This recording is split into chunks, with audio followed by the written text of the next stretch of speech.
Hello, स्वागत है आपका लोहिया नॉलेज पॉइंट में। आज हम पढ़ेंगे जॉन डन की फेमस पोएम है go and catch a falling star. ठीक है, लेकिन उससे पहले अगर आप हमारे चैनल पे नए हैं तो प्लीज़ चैनल को सब्सक्राइब करें और प्रत्येक वीडियो की नोटिफिकेशन को प्राप्त करने के लिए बेल आइकन को प्रेस करें। चलो शुरू करते हैं आज का सेशन। देखो इसके अंदर क्या है, पोएम का नाम क्या है, go and catch a falling star. और ये क्या है, इस पोएम की फर्स्ट लाइन भी यही है। ठीक है, वही नाम इसका रख दिया गया है, go and catch a falling star. किसकी है, किसने लिखी है, जॉन डन के द्वारा लिखी गई है। किसके द्वारा लिखी गई है, जॉन डन के द्वारा लिखी गई है, go and catch a falling star. ठीक है, देखो कब जो जॉन डन है कब से लेकर कब से गया, 1573 से लेकर 1631 तक है। ठीक है, यानी जो जॉन डन है इनका जन्म कब हुआ था, 1573 में हुआ था और जॉन डन की मृत्यु कब हुई थी, 1631 में हुई थी। ठीक है, और जो ये go and catch and falling star है ये कब हुई थी, 1633 के अंदर पब्लिश हुई थी। कब हुई थी, 1633 के अंदर पब्लिश हुई थी। यानी जॉन डन की मृत्यु के बाद, यानी 2 साल बाद, यानी 1631 में जॉन डन की मृत्यु हो गई थी और 1633 के अंदर go and catch a falling star क्या हो चुकी, पब्लिश हुई थी। ठीक है, यानी इनकी डेथ के बाद में ये पब्लिश हुई थी। ठीक है, आगे देखो इंट्रोडक्शन है पोइट का, पोएम का। देखो go and catch a falling star किसके द्वारा लिखी गई है, जॉन डन के द्वारा लिखी गई है। क्या है, Donne was born in years 1573। ठीक है, यानी 1573 के अंदर जॉन डन का क्या हुआ था, जन्म हुआ था। His name as a profound eddy spelled Donne. ठीक है, यानी किस नाम से जाना जाता था, डन के नाम से जाना जाता था। His father was a iron monger. ठीक है, अब देखो डन का जो जन्म है वो कब हुआ था, 1573 के अंदर हुआ था। ठीक है, और किसके द्वारा लिखी गई है, go and catch a falling star, John Donne के द्वारा लिखी गई है। ठीक है, यानी किस नाम से जाना जाता था, डन के नाम से भी जाना जाता है। आगे देखो, John Donne go and catch a falling star first publish in 1633। ठीक है, यानी 1633 के अंदर इसे क्या किया गया था, पब्लिश किया गया था। ये क्या है, ट्रेडिशनल एंड क्या है, इसके अंदर देखो क्या है, मिसगोनिक। क्या है, मिसगोनिक थीम्स है। उसकी थीम्स देखो क्या है, वुमन, क्या है, स्पोर्ट्स, क्या है, इनफिडेलिटी, यानी वुमेन्स की कंडीशन के बारे में बताया गया है। ठीक है, यानी उसके जो थॉट्स हैं जॉन डन के, वो क्या था कि जॉन डन की एक वाइफ थी। ठीक है, इसकी लवर भी थी, इसकी वाइफ भी थी। कौन थी, एने मोर, उसका क्या नाम था, एने मोर। ठीक है, एने मोर इसकी वाइफ थी। ठीक है, यानी उनसे इन्हें क्या मिला था, धोखा मिला था। ठीक है, इसलिए ये सभी जो वुमेन्स जो कास्ट है उनसे क्या लेना चाहते थे, बदला लेना चाहते थे। इसलिए इन्होंने क्या है, व्यंग किया है वुमेन्स के ऊपर। इन्होंने कहा है कि एक जो फेयर वुमेन है, ठीक है, वो कभी भी क्या नहीं हो सकती, फेथफुल नहीं हो सकती, यानी वफादार नहीं हो सकती। ठीक है, तो यानी व्यंग दिए हैं किसके ऊपर, वुमेन्स के ऊपर क्या किए हैं, व्यंग किए हैं। ठीक है, ठीक है, इसके देखो इनकी वाइफ का क्या नाम था, एने मोरा, जिनसे इनको क्या मिला था, शायद धोखा मिला था, जिसके कारण ये क्या है, सभी वुमेन से नफरत करने लगे थे। और इनका मानना था कि एक ऐसी वुमेन जो क्या हो, गोरी भी हो और क्या हो, वफादार हो, ऐसी वुमेन्स मिलना बहुत मुश्किल है। ठीक है, a fair women can not be faithful. ठीक है, यानी एक जो फेयर वुमेन है वो कभी भी फेथफुल नहीं हो सकती। ये क्या था, जॉन डन का मानना था। ठीक है, इसके देखो आगे देखो, the first volume in his selected poems. ठीक है, जो ये फर्स्ट वॉल्यूम है किसमें, सिलेक्टेड पोएम था, सॉन्ग एंड सोनेट्स। क्या नाम था इसका, सॉन्ग एंड सोनेट्स। ठीक है, किसमें पब्लिश हुआ था, song and sonnets, come out 2 years after his death in 1631। ठीक है, यानी इनकी डेथ के 2 साल बाद आया था। क्या नाम था, सॉन्ग एंड सोनेट्स। ठीक है, इनको वॉल्यूम्स का क्या नाम था, सॉन्ग एंड सोनेट्स। ठीक है, ये एग्जाम में पूछा जाएगा, सॉन्ग एंड सोनेट्स। ठीक है, John Donne is 70th century writer. ठीक है, ये क्या था, 70th century राइट थे। ही belong to metaphysical school of poets. ठीक है, ये कैसे थे, मेटाफिजिकल स्कूल ऑफ पोइट्स थे। ठीक है, यानी मेटाफिजिकल मूवमेंट से संबंधित थे कौन, जॉन डन। ठीक है, एज पूछ ली जाए तो किस एज से थे, जैकोबिन एज से थे। किससे संबंधित थे, जैकोबिन एज से संबंधित थे कौन, जॉन डन। कौन सी एज से, जैकोबिन एज से संबंधित थे जॉन डन। ठीक है, और मेटाफिजिकल मूवमेंट से संबंधित थे। He is noted for his extending image and subtle wit. ठीक है, आगे देखो, in his light, playful, almost mischievous interest, he expressed his great distrust of humankind through a series of excretion. He suggests that it is no more possible to find a faithful woman than it catch a falling star to be perform the greatest new impossibility. ठीक है, इन्होंने क्या है, इसके अंदर 7 task बताए हैं। कितने टास्क बताए हैं, यानी इन्होंने 7 टास्क बताए हैं। ठीक है, ये कहते हैं कि उन 7 टास्क को पूरा करना पॉसिबल है, लेकिन एक जो फेयर वुमन है, जो फेथफुल भी हो और फेयर भी हो, ऐसी वुमन को ढूंढना बहुत ही मुश्किल है। ठीक है, इन्होंने क्या है, 7 टास्क बताए हैं जो क्या है, पॉसिबल है, लेकिन क्या है, एक जो फेथफुल जो वुमन है उसको ढूंढना क्या है, इम्पॉसिबल इन्होंने बताए हैं। ठीक है, आगे देखो, इसकी स्ट्रक्चर देखो, इसमें क्या है 27 लाइन है, कितनी 27 लाइन है, 3 स्तंजा है, कितने 9 लाइन के 3 स्तंजा है, ठीक है। कितनी लाइन्स है 27 लाइन है, 3 स्तंजा है, यानी 9 लाइन के क्या है तीनों स्तंजा है। जो फर्स्ट और थर्ड स्तंजा है, कौन सा फर्स्ट और थर्ड स्तंजा की बात करें तो इसकी जो राइम स्कीम हो क्या है A B C C D D E, ठीक है। क्या है A B C C D D D, ठीक है। ये क्या है फर्स्ट और थर्ड स्तंजा की राइम स्कीम है, ठीक है। उसको किस में लिखा है आइम्बिक ट्रेटामीटर में लिखा गया है। किस में लिखा गया है आइम्बिक ट्रेटामीटर के अंदर लिखा गया है। और जो सेकंड स्तंजा है उसकी राइम स्कीम क्या है ए बी सी सी सी, ठीक है। ये क्या है सेकंड स्तंजा की राइम स्कीम है। देखो इसमें क्या है, इसमें पूछा जाए स्ट्रक्चर पूछी जाए तो 27 लाइन्स है, 3 स्तंजा है, 9 लाइन के हैं, 3 स्तंजा है। पूछा जाता है एग्जाम में कितने लाइन के हैं 3 स्तंजा है, 9 लाइन के हैं। फर्स्ट और थर्ड स्तंजा की राइम स्कीम क्या है A B C C D D D, ठीक है। और किस में लिखा गया है आइम्बिक ट्रेटामीटर के अंदर लिखा गया है, ठीक है। सेकंड स्तंजा की बात करें तो उसकी थीम है ए बी सी सी सी, ठीक है। ये क्या है सेकंड स्तंजा की थीम है। आगे देखो, अब हमारा टेक्स्ट है। देखो टेक्स्ट में क्या है, यहाँ पर 7 टास्क दिए गए। कितने टास्क दिए गए हैं 7 टास्क दिए हैं। किसने दिए हैं जॉन डन के द्वारा 7 टास्क दिए गए हैं, ठीक है। जो एग्जाम में बहुत बार भी पूछे जाते हैं कि फर्स्ट टास्क कौन सा है, सेकंड कौन सा है, ठीक है। तो 7 टास्क दिए गए हैं। पहला देखो कौन सा है go and catch a falling star, ठीक है। यहाँ पर इन्होंने ये पहला टास्क दिया है कि गो क्या है गो यानी जाओ, और क्या है कैच ए फॉलिंग स्टार यानी जो गिरता हुआ तारा है उसको पकड़ो, ठीक है। फॉलिंग का मतलब होता है गिरता हुआ, कैच यानी पकड़ना, ठीक है। इन्होंने कहा है कि go and catch a falling star, ठीक है। इन्होंने कहा कि जाओ और गिरते हुए तारे को पकड़ो, ठीक है। अब यहाँ पर इन्होंने क्या है देखो, यहाँ पर क्या है एंड में ए आ रहा है, कैच में ए आ रहा है, तो यहाँ पर क्या है एजेंसिक का प्रयोग हुआ है, ठीक है। अब यहाँ पर देखो go and catch a falling star, इन्होंने क्या है कि कहा है कि गिरते हुए तारे को पकड़ना पॉसिबल है, लेकिन एक जो फेयर जो वुमेन्स है, ठीक है, उसको ढूंढना क्या है मुश्किल है, ठीक है। आगे देखो get with child a mandrake fruit, ठीक है। इसमें क्या है कि एक मैंड्रेक फ्रूट, ये क्या है एक ह्यूमन की तरह होता है। देखो ये जैसे इसके दिख रहे हैं 2 हाथ हैं, ठीक है, ये आंखें हैं, ये मुंह है, और ये क्या है पैर है, ठीक है। अब इसका इन्होंने क्या है इसका जो एक व्यूमन से कंपेयर किया है, ठीक है। इन्होंने कहा है कि जो मैंड्रेक रूट होता है उसे बच्चे पैदा करके दिखाओ, ठीक है। इसमें कहा कि बच्चे पैदा हो सकते हैं किससे मैंड्रेक रूट से, जो क्या है इम्पॉसिबल है, ठीक है। ये एक जड़ की तरह है, एक हर्ब है ये, ठीक है, एक औषधि की तरह है, तो इसे बच्चे पैदा नहीं किए जा सकते, ठीक है। तो ये भी क्या है इम्पॉसिबल टास्क है, ठीक है। यानी एक मैंड्रेक रूट से क्या है बच्चे पैदा नहीं किए जा सकते, ठीक है। तो यहाँ पर क्या कहना चाह रहा है, ये भी इम्पॉसिबल टास्क है। सेकंड टास्क है क्या है get with the child a mandrake root, ठीक है, यानी मैंड्रेक रूट से बच्चे पैदा करने, ठीक है। इसमें क्या है कि इन्हें महिलाओं से कंपेयर किया है कि जैसे महिला बच्चे पैदा कर सकती है, वैसे ही इसमें क्या है एक जो बच्चा पैदा करना है किससे मैंड्रेक रूट से। मैंड्रेक रूट से क्या करना है बच्चा पैदा करना, ठीक है। ये भी क्या है इम्पॉसिबल टास्क है।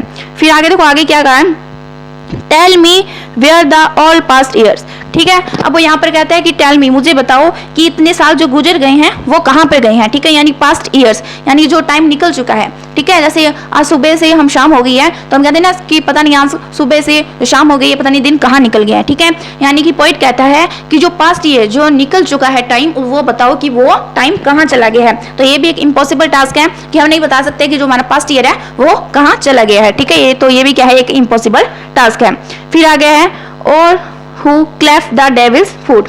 अब देखो डेविल्स फूट, अब क्या है डेविल्स की फूट को यहाँ पर क्या है जानवर के जैसे पैर होते हैं, जानवर की पैर के जैसे बताया गया है। और ये जो फूट है इसका, इसके बीच में क्या है ये जो जगह है क्या है इसमें, यानी इसके बीच में क्या है डिवाइड है। ये जो इसका पैर है, पैर का जो क्लेफ्ट है, तो ये क्या है जो इसका पंजा है वो क्या है डिवाइड है, उस पैर के बीच में क्या है गैप होता है।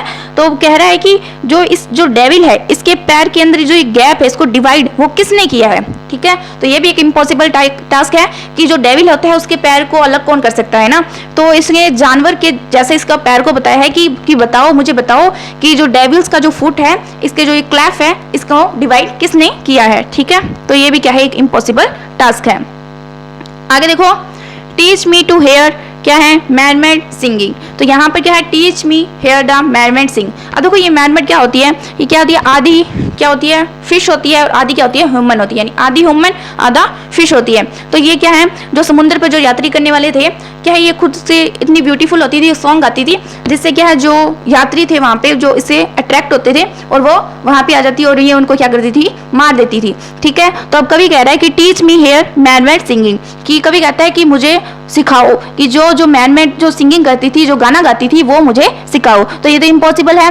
क्यों इम्पॉसिबल है? क्योंकि वैसे तो ये एक इमेजिनरी है, वैसे तो मैरमेड होती ही नहीं है, लेकिन देखो जो समुद्री पर गए हैं जो लोग, तो वो उन्हें अट्रैक्ट करती थी और सॉन्ग सुनाती थी और उन्हें मार डालती थी। तो अब कोई ऐसा बचा ही नहीं है जो वो सॉन्ग उन्हें सुना सके। ठीक है, यहाँ पर है teach me to hear mermaid singing, कि कोई मुझे जो मैरमेड का गाना है वो सिखाओ। तो ऐसा तो इम्पॉसिबल है, तो ये भी क्या है, इम्पॉसिबल टास्क है। आगे देखो, और to keep off envy stinging, envy का मतलब होता है ईर्ष्या। क्या मतलब होता है? ईर्ष्या होता है। और to keep off envy stinging, देखो यहाँ पर क्या है कि यहाँ पर देखो सभी क्या है, किसी ना किसी चीज से, कि अगर किसी के पास दूसरी कोई चीज ज्यादा होती है तो वो उससे क्या है, ईर्ष्या करने लग जाता है। ठीक है, तो कवि ने भी अपनी ईर्ष्या के अंदर ये पोएम लिखी है। ठीक है, तो कोई ना किसी चीज से किसी ना किसी को क्या होती है, ईर्ष्या होती है। तो अब कहता है कि मुझे कोई ऐसा बताओ कि जो ईर्ष्या कि कोई भी ऐसा नहीं है जो ईर्ष्या को दूर नहीं रख सकता। ठीक है, मतलब ईर्ष्या सभी के अंदर होती है, तो ये भी एक इम्पॉसिबल टास्क है। ठीक है, मैंने ईर्ष्या को कोई भी अपने आप से दूर नहीं रख सकता। ठीक है, and find and what wind. ठीक है, आगे देखो इसके अंदर, serve to advance and honesty man. अब वो कहता है कि मुझे एक ऐसी हवा बताओ जो क्या है, जो हॉनेस्टी मैन है, जो ईमानदार लोग हैं, उनकी क्या करती हो, सेवा करती हो। ठीक है, अब यहाँ पर क्या कहना है कि वो कवि कह रहा है कि क्या कोई ऐसी जगह है या ऐसी कोई हवा है जो हॉनेस्ट जो मैन है उनका जीवन अच्छा हो जाए, जो उनकी सेवा करती हो, ऐसी कोई हवा मुझे बताओ। ठीक है, यानी कवि यहाँ पर कह रहा है कि मुझे कोई ऐसी हवा बताओ जिससे क्या होगा, जो हॉनेस्टी मैन है उनका जीवन अच्छा हो जाए और उनकी कोई सेवा करता हो। ठीक है, यानी वो सीधा सीधा कहना चाह रहा है कि यहाँ पर क्या है, डिसऑनेस्ट है, ईमानदारी की यहाँ पर कोई भी जगह नहीं है। ठीक है, आगे देखो, if thou be'st born to struggle side things invisible to see. तो यहाँ पर कवि कह रहे हैं कि अगर क्या है, आपके अंदर ऐसी पावर है, यानी आपके अंदर ऐसी शक्ति है कि आप दुनिया की अजीबो गरीब चीजों को भी देख सकते हैं। ठीक है, यानी जो हमारी आंखों से दिखाई नहीं सकती, जो इनविजिबल है, अगर आप उनको भी देख सकते हो, ऐसी चीजें। यहाँ पर देखो, थिंग्स टू इनविजिबल। ठीक है, यहाँ पर क्या है, थिंग्स इनविजिबल टू सी। देखो इनविजिबल भी है और इसको सी भी कर सकते हैं। तो यहाँ पर क्या पैराडॉक्स का यूज हुआ है, क्या यूज हुआ है, पैराडॉक्स यूज हुआ है invisible to see. Invisible to see के अंदर क्या है, पैराडॉक्स का यूज हुआ है। यहाँ पर कवि कहना चाह रहा है कि अगर आपके पास पावर है कि दुनिया की अजीबों जो गरीब चीजें हैं आप उनको देख सकते हैं। ठीक है, इसके अंदर देखो इनविजिबल टू सी के अंदर पैराडॉक्स यूज हुआ है। यहाँ पर देखो बीस्ट बॉर्न, यहाँ पर बी है, यहाँ पर भी बी है, यानी बीस्ट बॉर्न। यहाँ पर क्या इलस्ट्रेशन है, यहाँ पर भी देखो एस और एस। ठीक है, एस एस साउंड आ रही है। ठीक है, यहाँ पर भी क्या है, इलस्ट्रेशन है। ठीक है, क्या है, इलस्ट्रेशन का यूज हुआ है। ठीक है, राइट 10,000 डे एंड नाइट्स। अब कभी यहाँ पर क्या कह रहा है कि राइड, कि तुम 10,000 दिन और रात तक क्या करो, राइड करो। ठीक है, अब यहाँ पर देखो राइड 10,000 डे एंड नाइट्स, यहाँ पर हाइपरबोली का यूज हुआ है। क्या हुआ है, हाइपरबोली का यूज हुआ है, 10,000 दिन और रातें। ठीक है, राइड करने के लिए कह रहा है कभी, यहाँ पर हाइपरबोली का यूज हुआ है। अब आपसे पूछा जा सकता है क्वेश्चन एग्जाम के अंदर कि कितने दिन और रातें, तो क्या है 10,000, कितने 10,000 पूछा गया एग्जाम में, कितने हैं 10,000 डे एंड नाइट्स। ठीक है, राइड करो। ठीक है, till a snow white hair of thee, जब तक कि तुम्हारे बाल क्या है, सफेद ना हो जाए। यहाँ पे देखो स्नो वाइट हेयर्स, यहाँ पर मेटाफोर का यूज हुआ है। क्या हुआ है, मेटाफोर का यूज हुआ है। किसका यूज हुआ है, मेटाफोर का यूज हुआ है यहाँ पर। ठीक है, किसका यूज हुआ है, मेटाफोर का यूज हुआ है, स्नो वाइट हेयर। ठीक है, अब देखो दो रिटर्न विल टेल मी, कि जब तुम लौटोगे, ठीक है, जब तुम लौटोगे तब मुझे बताना, आर स्ट्रेंज वंडर दैट बिफेल दी, कि तुमने वहां पर बहुत सी अजीब चीजें देखी होगी। वो कह रहा है कि तुम क्या है 10,000 दिन और रातें तक राइड करना, जब तक कि तुम्हारे बाल क्या ना हो, सफेद ना हो जाए। ठीक है, और जब तुम वापस आओगे तब तुम मुझे बताना कि तुमने कौन कौन सी अजीब और गरीब चीजें देखी होगी, तुमने बहुत सारी चीजें देखी होगी। ठीक है, अब कह रहा है एंड स्वेयर, एंड कसम खाना, क्या है, and swear, no where lives a woman true and fair. और मुझे कसम खाना और बताना कि कोई एक वुमेन जो सच्ची हो और क्या हो, फेयर, ठीक है, फेयर भी हो और क्या है, सच्ची भी हो, यानी ठीक है, वफादार भी होनी चाहिए और क्या होनी चाहिए, फेयर भी, यानी खूबसूरत भी वो होनी चाहिए, ठीक है। यानी तुमने वहां पर बहुत से अजीबोगरीब चीजें देखी होगी, लेकिन क्या ऐसी वुमेन देखी है जो क्या है, ट्रू भी है और फेयर भी है, ठीक है। अब वो कहता है इफ दो finds one let me know. अब वो कहता है कि अगर मान भी लो कि ऐसी तुम्हें अगर मिल जाए, क्या है कि ऐसी एक वुमेन मिल जाए जो क्या है, क्या हो, फेयर भी हो और क्या हो, हॉनेस्टी भी हो, ठीक है, ईमानदार भी हो, जो वफादार हो, अगर तुम्हें ऐसी वुमेन्स मिल भी जाए तो सच ये पिलिग्राम वर स्वीट, तो ये क्या है, एक तीर्थ यात्रा के समान होगा, ठीक है, ये बहुत ही स्वीट होगा, बहुत ही स्वीट होगा, पिलिग्राम यानी तीर्थ यात्रा के समान होगा।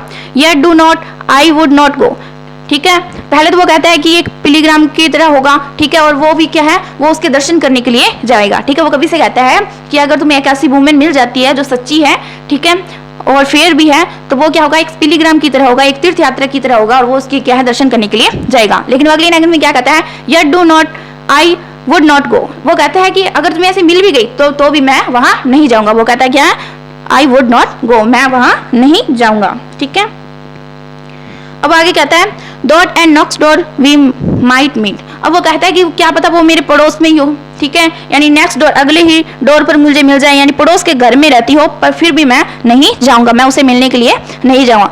दो she were true when you meet, वो कहता है कि शी वाज ट्रू, क्या हो सकता है कि जब वो तुम्हें मिली हो तो वो क्या हो, ट्रू हो, ठीक है, व्हेन यू मीट। अब वो कहता है कि अगर वो मेरे पड़ोस में भी रहती होगी तब भी मैं उसे मिलने नहीं जाऊंगा।